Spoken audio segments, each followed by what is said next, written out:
రాష్ట్రం నాశనం అయిపోయింది, రాష్ట్రాన్ని నాశనం చేసేశాడు. ఏ మీడియా సమావేశానికి వచ్చినా చంద్రబాబు చెప్పే మాట.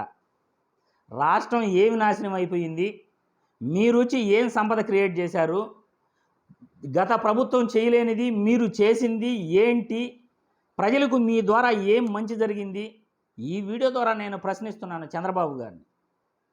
రాష్ట్రం ఏ రకంగా నాశనం అయిపోయిందో మీరు చెప్పాలి. మెడికల్ కళాశాలలో రాష్ట్రానికి రాకుండా అడ్డుకుంది ఎవరు? చంద్రబాబు గారు కదా. 2014 నుండి 2019 వరకు 2.68 లక్షల కోట్లు అప్పు చేసి మీరు రాష్ట్రానికి ఏం చేశారో చెప్పగలరా? అమరావతి రాజధాని కోసం సపరేట్ నిధులు వచ్చాయి, ఆ డబ్బుల్ని మీరు ఎక్కడ ఖర్చు పెట్టారో చెప్పగలరా?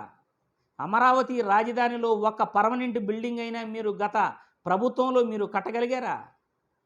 పోనీ ఒక సచివాలయానికి మీరు ఎన్ని కోట్లు ఖర్చు పెట్టారో మీరు చెప్పగలరా? ఋషికొండలో జగన్మోహన్ రెడ్డి ప్రభుత్వ భవనాలు 7 భవనాలు అత్యద్భుతంగా అధునాతన హంగులతో కొత్త మోడల్స్తో అత్యద్భుతంగా ఆయన 7 భవనాలను 420 కోట్లకు గడితే మీరు ఒక తాత్కాలిక సచివాలయ భవనాన్ని 700 కోట్ల పైనే మీరు వెచ్చించారు. అదే తెలంగాణలో కేసీఆర్ గారు 500 కోట్లతో ఒక గొప్ప సచివాలయాన్ని నిర్మించగలిగాడు. 420 కోట్లతోనే 7 అద్భుతమైన భవనాలను జగన్మోహన్ రెడ్డి విశాఖపట్నం ఋషికొండలో నిర్మించగలిగాడు. మరి మీరు ప్రభుత్వ ధనాన్ని వృధా చేయటం, ప్రభుత్వ ధనాన్ని వేస్ట్గా ఖర్చు పెట్టడం తప్ప మీరు రాష్ట్రానికి, రాష్ట్ర ప్రజలకు మీరు ఏం చేశారు? కనీసం మీ ప్రభుత్వంలో ఫీజు రీయింబర్స్మెంట్ అయినా ఇవ్వగలిగారా? జగన్మోహన్ రెడ్డి 5 మెడికల్ కళాశాలలు తీసుకొచ్చి ఓపెన్ చేశాడు.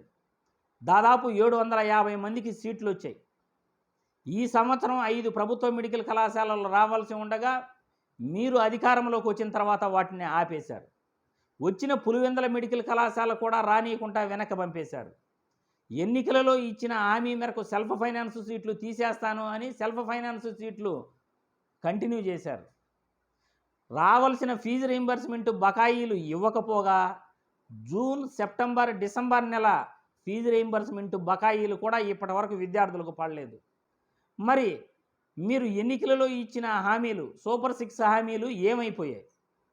మీరు ప్రజలకు ఏం చేశారు? ఎంత సంపద సృష్టించారు? ఎంత ఆదాయాన్ని సృష్టించారు? 2014, 2019 మధ్యలో 2.69 లక్షల కోట్లు అప్పు చేసి జగన్మోహన్ రెడ్డి ప్రభుత్వంపై రాష్ట్రం అప్పులు చేసేశాడు, రాష్ట్రం అప్పులు పాలైపోయింది, 14 లక్షల కోట్లు, 12 లక్షల కోట్లు అప్పు చేసేశాడు అని చెప్పి అబద్ధాలు చెప్పి గవర్నర్ చేత 10 లక్షల కోట్లు అప్పు అన్నారు. మొన్న అసెంబ్లీలో బడ్జెట్ ప్రవేశపెట్టేటప్పుడు 6.46 లక్షల కోట్లే అప్పు ఉందన్నారు. అది కూడా వివిధ కార్పొరేషన్లతో కలిపి మొత్తం అప్పు 6.46 లక్షల కోట్లు అన్నారు. రాష్ట్ర అప్పులపై అబద్ధాలు చెప్పారు. ఎన్నికలలో ల్యాండ్ టైటిలింగ్పై అబద్ధాలు ప్రచారం చేశారు.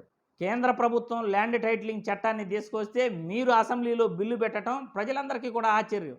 మీ చేతుల్లో ల్యాండ్ టైటిలింగ్ చట్టం లేదు, మళ్ళీ మీరెట్లా దాన్ని రద్దు చేయగలరో అని ఈ వీడియో ద్వారా ప్రశ్నిస్తున్నాను.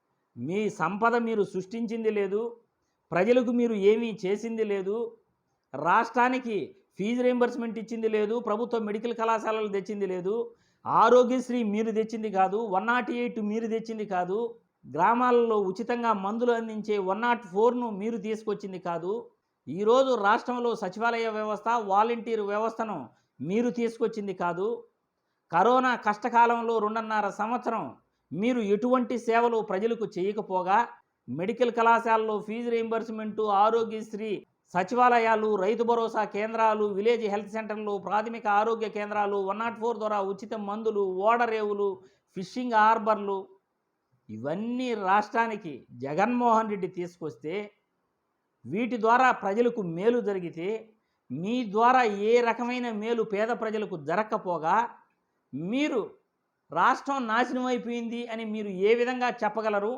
ఏ విధంగా నాశనం అయిపోయిందని మీరు అనుకుంటున్నారో ప్రజలకు ఎక్స్ప్లెనేషన్ ఇవ్వండి.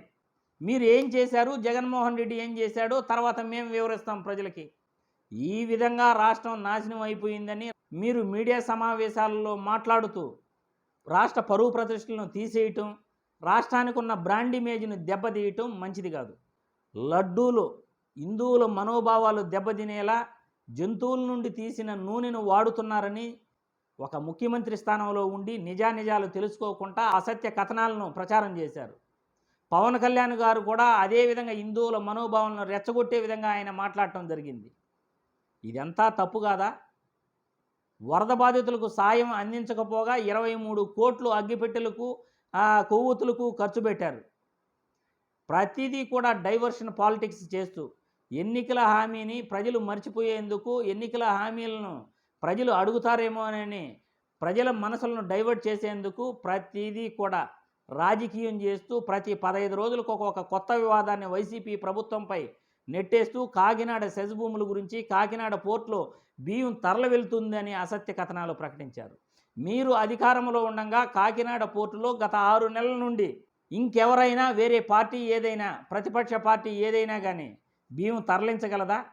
మీ అనుమతి లేకుండా ఏ పనైనా జరుగుతుందా? అధికారంలో ఉన్నది మీరు, అసత్య కథనాలు ప్రకటించేది మీరు, అసత్య మాటలు చెప్పేది మీరు. ఇటువంటివి మంచిది కాదు.